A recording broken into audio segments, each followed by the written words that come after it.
television interview where he's discussed his father, the King's health.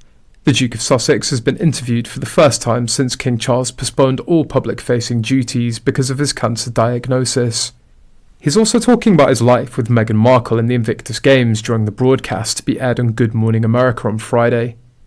Clips of the sit-down chat have already been released and show Harry declaring that he loves his family and believes the King's health scare may have a unifying effect.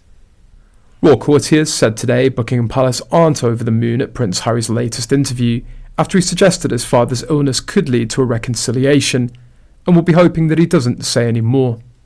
Grant Harold, who worked as a butler for Charles for 7 years when he was the Prince of Wales, said there could be concern within Buckingham Palace at the interview. He told the New York Post, "If Harry's going into great discussions about anything, it's possible that the royals won't be over the moon."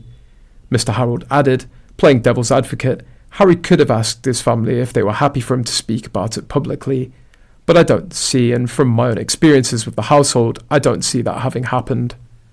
I don't think William and the King will be thrilled about Harry's interview, even though the King has already shared some information on his diagnosis. He is very private.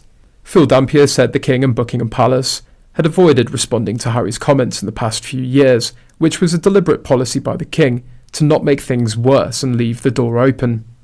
Palace courtiers are likely reeling from the news as they've tried to carefully control the narrative surrounding the King's illness. Now Harry's come along and decided to speak publicly about his father's illness, in what many will see as yet another example of why he can't be trusted. If only he'd stuck to speaking about his passion project, the Invictus Games, and his new life in California, as this interview will only worsen relations with the firm. It begs the question as to why his team of advisors aren't telling him another tell-all interview is a terrible idea.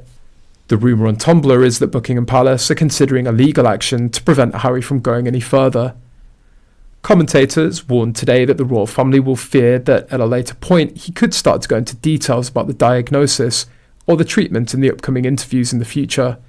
What Harry's done is despicable. He proved what we all knew. Harry cannot be trusted. Using his father's cancer for financial gain and sympathy, how much lower can this individual go?